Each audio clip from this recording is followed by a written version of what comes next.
Vous êtes sur Aigle Magazine, mesdames, messieurs, bonsoir et bienvenue à la grande édition du journal. À la une d'actualité, Patrick Omouyaya revient sur le maintien des filles enceintes dans les établissements scolaires selon ses membres du gouvernement qu'il s'agit d'une responsabilité collective et sociétale. Ouverture de postes frontaliers Bunagana-Ouganda à l'est du pays sans l'autorisation préalable des autorités congolaises. La ministre des Affaires étrangères convoque l'ambassadeur de l'Ouganda pour des explications de la part du gouvernement ougandais. Et enfin, flambée des cas de choléra en République démocratique du Congo. Au total, 757 morts et plus de 33 864 cas enregistrés au cours du premier semestre de l'année 2025 selon les autorités sanitaires. Encore une fois de plus, madame, messieurs, bienvenue. Ouvrons ce journal ce jeudi. Un accord de principe relatif à l'exploitation minière en République démocratique du Congo a été signé entre le gouvernement congolais et l'entreprise américaine Cobalt Metal en présence du président de la République. Selon la présidence congolaise, le ministre congolais de Mines, Kizito, et le directeur général Cobalt Metal en République démocratique du Congo, M. Benjamin Katabuka, qui ont procédé à la signature de cet accord qui scelle un partenariat stratégique visant à ouvrir la voie aux investissements américains dans le secteur minier. Suivez. Saluant la signature de cet accord, le représentant des Cobalt Metal en République démocratique du Congo a précisé que cela s'inscrit dans le cadre des accords entre les États-Unis et la République démocratique du Congo pour la paix et la prospérité. Nous espérons que cette porte qui est ouverte par le gouvernement congolais pour des investissements américains va nous conduire à d'autres investissements des États-Unis en République démocratique du Congo, a déclaré M. Katabuka. Selon le directeur général de l'entreprise américaine, l'accord signé va s'exécuter en 3 volets essentiels. L'entreprise s'engage à venir investir au Congo dans la numérisation des données géologiques, l'exploitation en utilisant la technologie assez avancée, notamment l'intelligence, qui se situe à Manono dans la province du Tanganyika.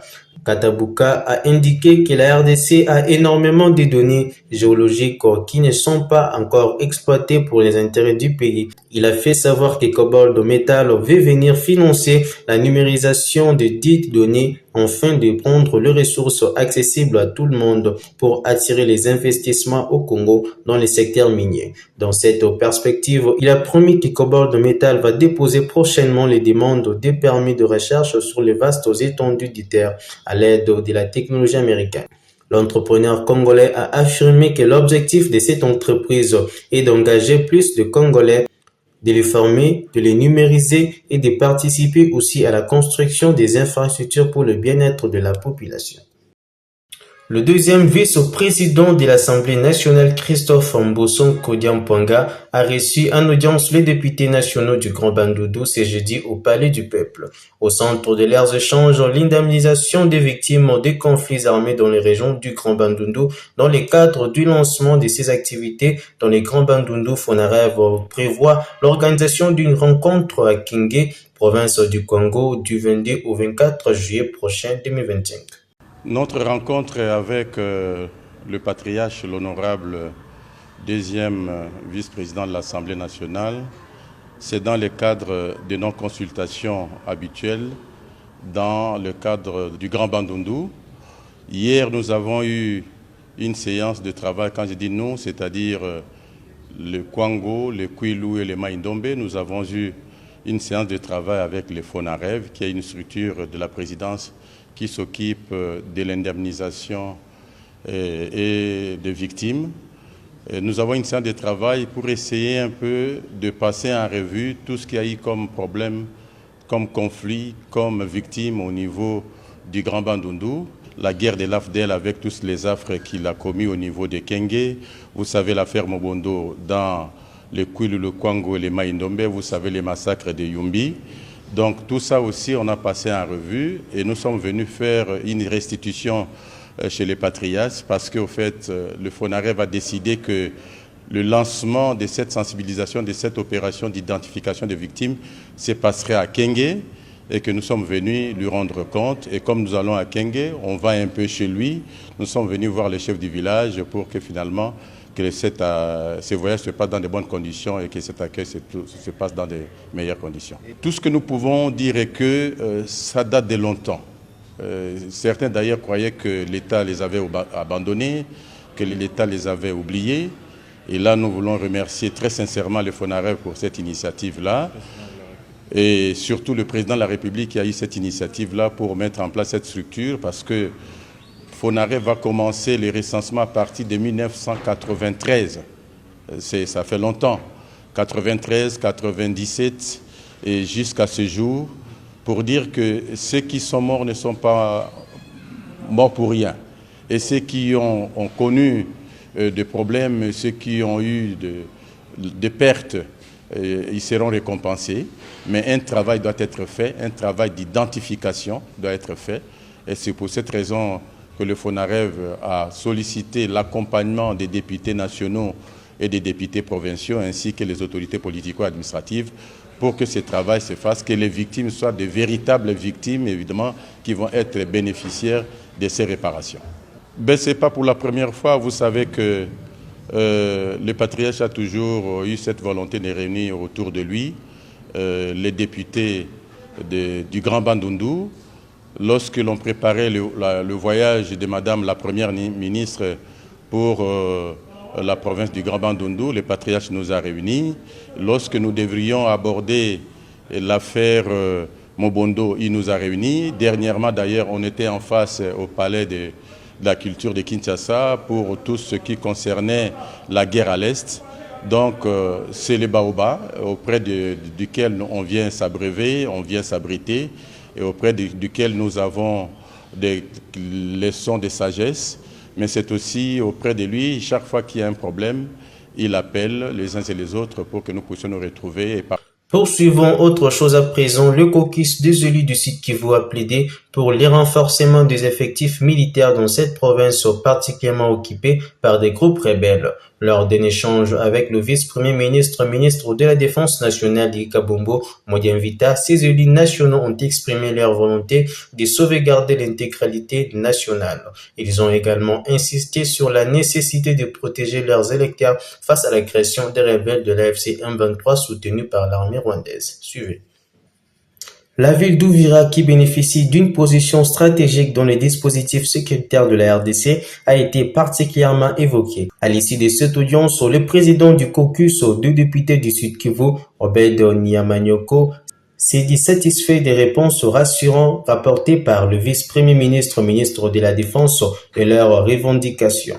Au mois d'avril dernier, Guy Kabombo Modianvita s'était rendu personnellement à Uvira pour une causerie morale avec les troupes de la garnison locale. À cette occasion, il avait également effectué une visite des réconforts auprès des compatriotes de Wazalendo.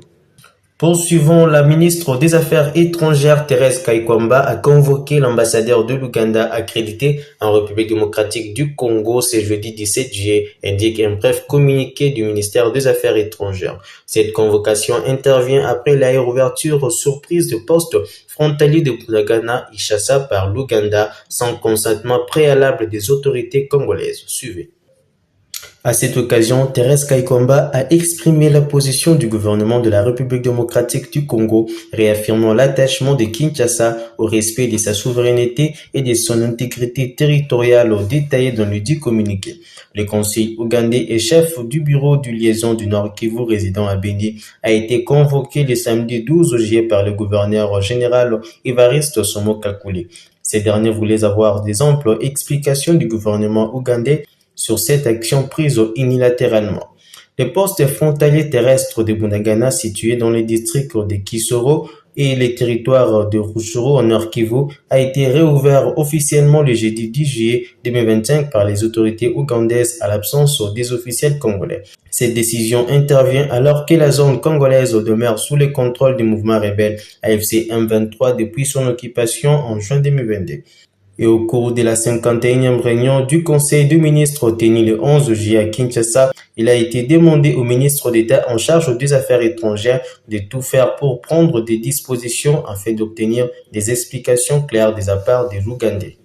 Poursuivons, le mandataire spécial du chef de l'État Martin Kabouya poursuit sa mission dans l'espace Kasaï. Après son passage sur la route au Kananga-Kalambambouji, il revient du Kasaï oriental et de la Lomami où il a inspecté les travaux de réhabilitation de la route Mbujima et Mweneditu en compagnie de la présentation locale de l'agence congolaise de grands travaux, maître d'ouvrage délégué du ministère des ITP. Suivez. De l'état d'avancement des terres, le mandataire en matière d'infrastructure, Moulamba, a effectué sur l'axe Mbujima conduit par le directeur provincial travaux, Gilbert, des missions de contrôle et c'est a parcouru les 130 et les 21 km allant de la ville de Mweneditu. Commencé le mois 25, la visite à D5 dans la traversée avec l'inspection du construction.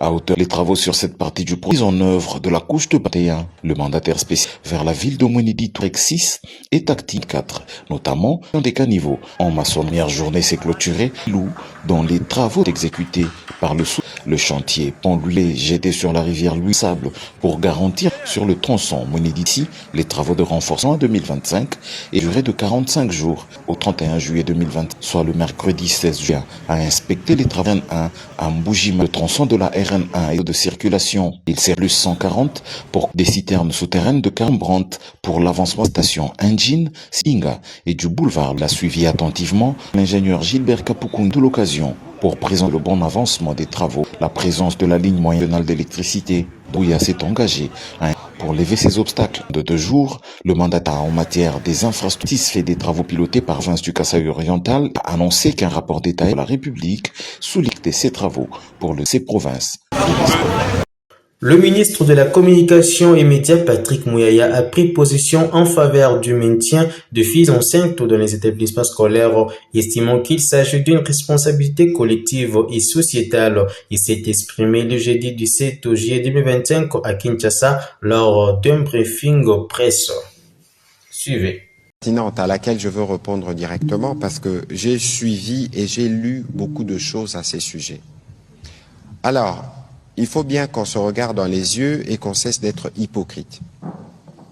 Lorsque la circulaire a été prise au niveau du ministère de l'Éducation, la circulaire n'avait pas pour vocation de faire croire que le gouvernement s'est mis dans une position d'encourager.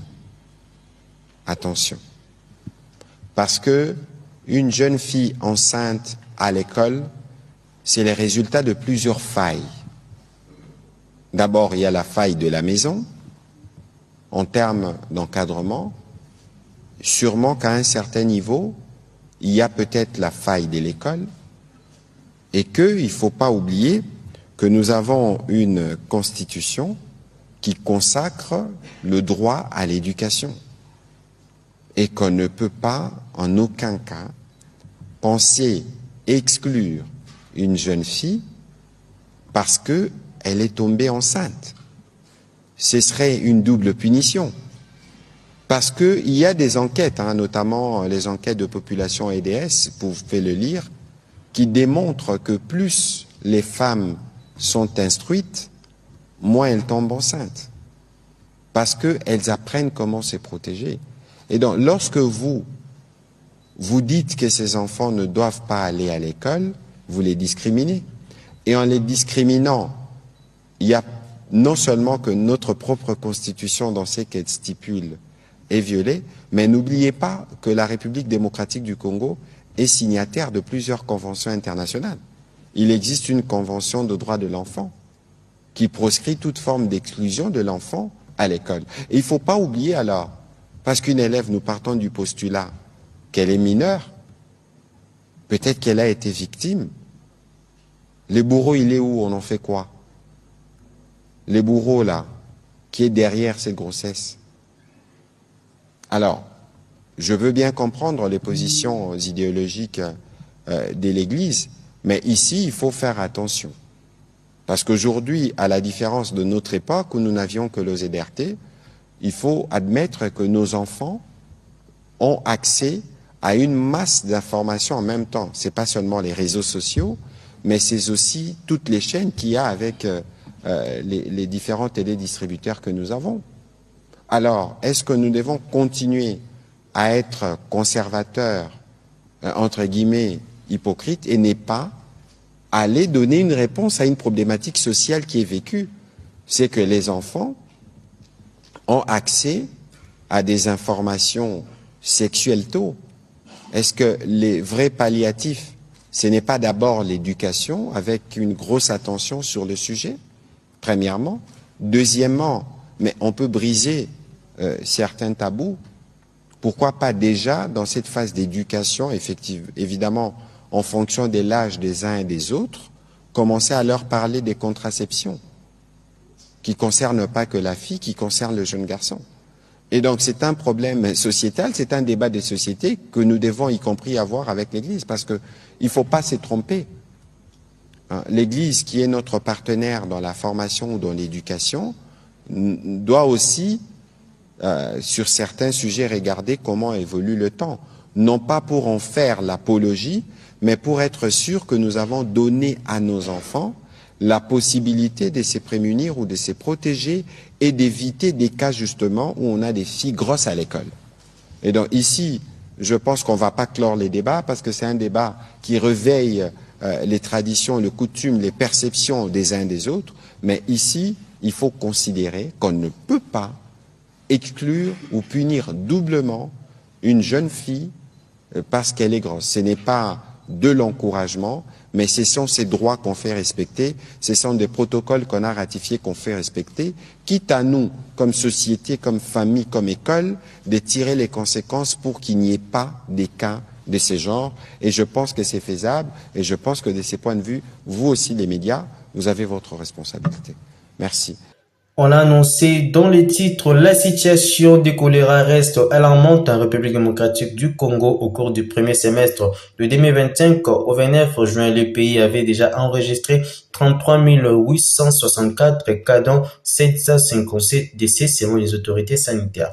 La maladie avait déjà touché durant la même période 135 zones de santé dans 14 des 26 provinces que compte le pays. Suivez. Les autorités rassurent que les efforts sont en cours pour mettre fin à la maladie. Un appel à la mobilisation de tous a été lancé. Nous tenons à rassurer la population. Les dispositifs nationaux de riposte demeurent pleinement opérationnels avec la poursuite des investigations, la prise en charge des cas de meurtre de prévention, la vigilance communautaire, la prévention et les signalements des cas restent des piliers essentiels de la lutte contre les épidémies, a lancé le ministère de la Santé publique. Si de prévention pour lancer des activités de vaccination réactivées dans certaines régions du pays, la riposte contre le choléra en République démocratique du Congo est confrontée à de multiples défis, notamment au manque de ressources pour une réponse hostile. La riposte contre le choléra en République démocratique du Congo est confrontée à de multiples défis, notamment au manque de ressources pour une réponse holistique. Au Togo, les électeurs togolais se sont rendus aux urnes ce jeudi pour les élections municipales. Le bureau de vote en partie déserte de la capitale Lomé ont reflété l'empathie généralisée des électeurs et la crainte suscitée par la répression des manifestations antigouvernementales qui ont fait plusieurs morts en juin dernier. Ce scrutin a fait figure de test pour les dirigeants. Suivez. Les électeurs togolais se sont rendus aux urnes jeudi pour des élections municipales. Les bureaux de vote en partie déserts de la capitale Lomé ont reflété l'apathie généralisée des électeurs et la crainte suscitée par la répression des manifestations antigouvernementales qui ont fait plusieurs morts en juin. Ce scrutin a fait figure de test pour le dirigeant Faure Gnassingbé. Cette année, ce n'est pas ça. Même en 2019, c'était mieux que cette année. 2019, on était... Vraiment, il y avait de l'engouement pour un bon changement. Confronté au mécontentement de la population locale suite à une réforme constitutionnelle qui pourrait le maintenir au pouvoir indéfiniment, le président Faure Gnassingbé a également suscité la critique de la diaspora et des groupes de la société civile qui ont appelé au boycott des élections municipales. Je veux que nos petits frères et sœurs puissent aller à l'école. Nous n'avons pas assez de moyens. C'est pourquoi nous avons dû apprendre de petits métiers. Par manque d'argent, j'ai abandonné l'école pour travailler, mais les plus jeunes devraient avoir de meilleures chances. J'ai besoin de moyens pour m'occuper de la santé de nos enfants. Faure Gnassingbé dirige le pays depuis 2005, après la mort de son père et prédécesseur à la présidence, M. Gnassingbé évadé. Vous l'avez compris, c'est la fin de ce journal, mesdames, messieurs. Merci de nous avoir suivis. Bonne continuité des programmes sur Aigle Magazine pour ne rien rater de l'actualité. Merci.